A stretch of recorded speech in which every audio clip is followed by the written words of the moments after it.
My name is Daria Quinn. I'm 34 years old. I'm a scheduling coordinator at a dental clinic, and I learned something the day the police returned my lost wallet. You can lose a thing and recover it, but you can't always recover the version of yourself someone else builds while you're not looking. I lost my wallet on a Thursday.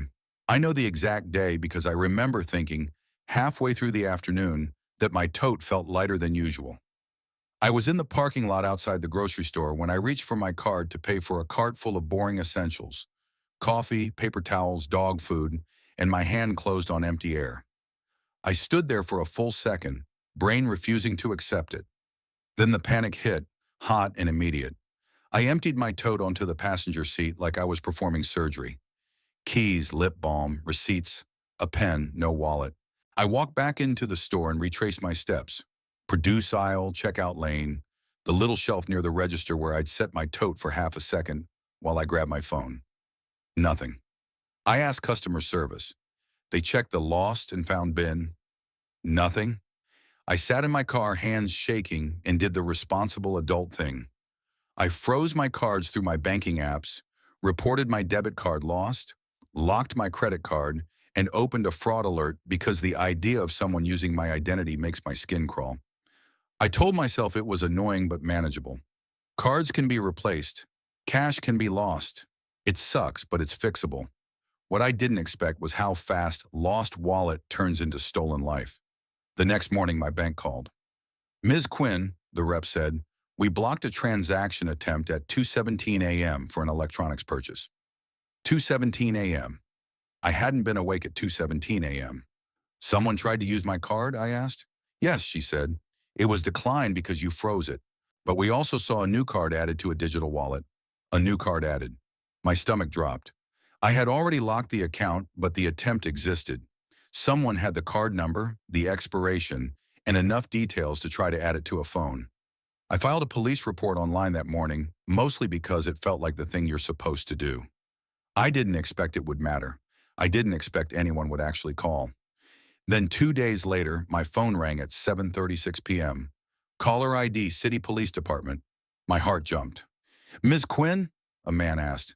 "This is Officer Laird. We recovered your wallet." Relief hit my chest so hard I almost cried. "You did?" "Yes," he said. "You can pick it up at the station. Bring ID." I hesitated. "ID is in the wallet. Bring anything else you have," he said. "Passport, work badge, something." I grabbed my passport and drove to the station with my heart pounding, feeling like I was about to be reunited with a small piece of my life. At the front desk, I told the clerk my name. He disappeared into a back room and returned with a clear evidence bag. My wallet was inside. I recognized it immediately. Black leather, scuffed corner, the little gold zipper pull I'd bought because it made me feel organized. "Can you confirm this is yours?" the clerk asked. "Yes," I said. He slid the evidence bag closer. "Open it and check contents." My hands were shaking as I unsealed it. The smell of my wallet hit me. Leather and old receipts. Familiar. My cash was gone. Not surprising. Some cards were missing. Also not surprising. Then I pulled out my driver's license, and my stomach dropped through the floor. It had my name, Daria Quinn. It had my address. It had my date of birth. But the photo was not me. It was a woman with lighter eyes, a different jawline, slightly different nose. Similar enough in overall vibe that you might glance and accept it, but different enough that my brain screamed, "Wrong." I stared at it, frozen. The clerk frowned. "What's wrong?" "This isn't my ID," I whispered. Officer Laird stepped closer, his expression sharpening. "That's your name," he said. "Yes," I said, voice shaking, "but that's not my face." He leaned in, looked at the license, then at me. His face changed. Because when a police officer sees a government ID with your name and someone else's photo, he stops thinking lost wallet and starts thinking crime. "Ma'am," he said carefully, "did you replace your license recently?" "No." "Did you ever report your license stolen before this?" he asked. "No," I repeated. He held the license up under the fluorescent light. "This is a real card," he muttered. "It's not a cheap fake." My blood went cold. "How can it be real?" Officer Laird's voice turned firm. It means someone went to the DMV using your identity and got a duplicate license with their photo. My knees felt weak. That's possible? I whispered. It shouldn't be, he said, but it happens. I stared at the license again, trying to reconcile the existence of a real government document that claimed I was a person I wasn't. The scariest part wasn't the missing money. It was the implication that someone else could walk around with my name on their face. Officer Laird asked, "Were there any other documents in the wallet?" I pulled everything out slowly, hands trembling. My library card, my health insurance card, a work badge access card, and then something I hadn't put there. A second ID card, not a driver's license, a state ID. My name.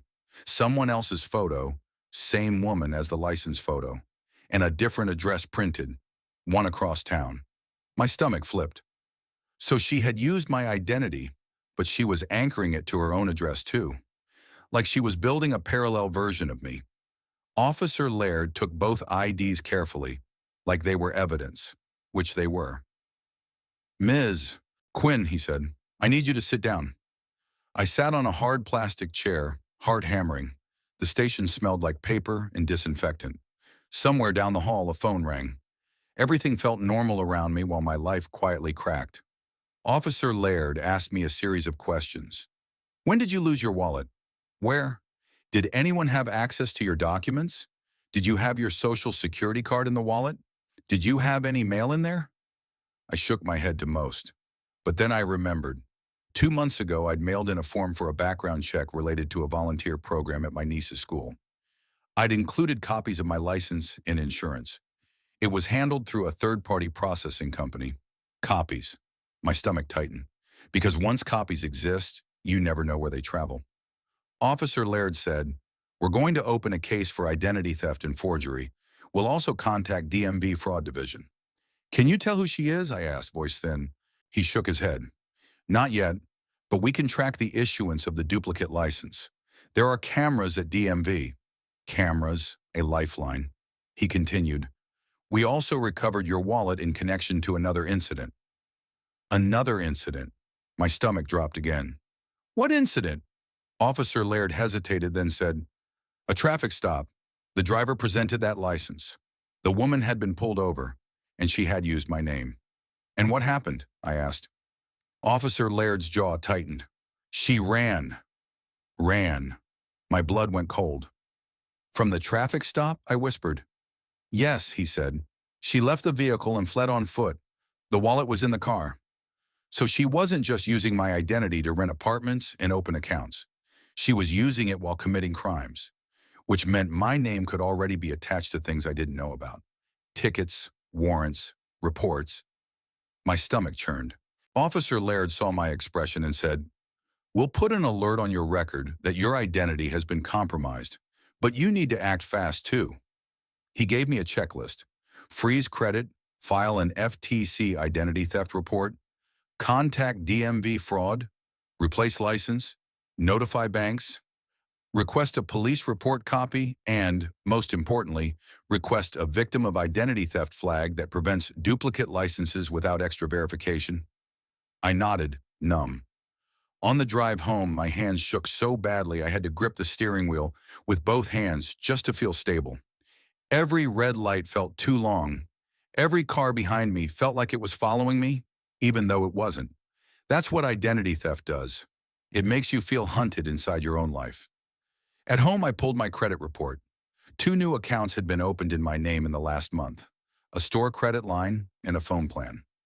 My stomach dropped. Then I checked my email security. There were login attempts from an unfamiliar device. Then I checked my DMV online portal. It showed, duplicate license issued 10 days ago. Issued, real. I called DMV fraud first thing in the morning. The rep didn't sound surprised, which made me furious. She asked for my report number, then told me they'd open a fraud investigation and that I needed to come in person with documents to get a new license number and replace my old one. New license number. That's when it hit me. My identity had a duplicate, and the only way to separate us was to change my own number, like I was the one who had to move because a stranger moved into my name. At the DMV, the fraud officer looked at the duplicate license file and showed me the photo captured at issuance. It was the same woman. She had stood in front of a camera and calmly posed with my name. The fraud officer said, she provided a birth certificate copy and a utility bill. Utility bill. So she had mail and documentation too. Then the officer said, do you know anyone who might have access to your mail? And my mind jumped to something I'd ignored. For 3 weeks last month, my mail had been weird, late, missing pieces. A replacement credit card never arrived, and I'd assumed it was a postal delay. I'd never filed a complaint. I'd never installed a locking mailbox because my neighborhood usually felt safe. Usually, I changed that immediately. Locking mailbox, USPS, informed delivery, a mail hold for anything sensitive.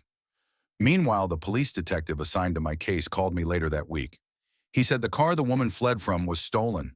They had fingerprints. They had footage from the traffic stop. They were working with DMV. He also said, Ms. Quinn, if you get pulled over, tell the officer you are an identity theft victim and provide the case number, because your name may now be tied to her actions. That sentence made my blood go cold, because it meant my name could trigger suspicion before I even spoke. The worst part wasn't just the paperwork. It was the feeling that someone had stepped into my reflection and started walking around as me, leaving chaos behind.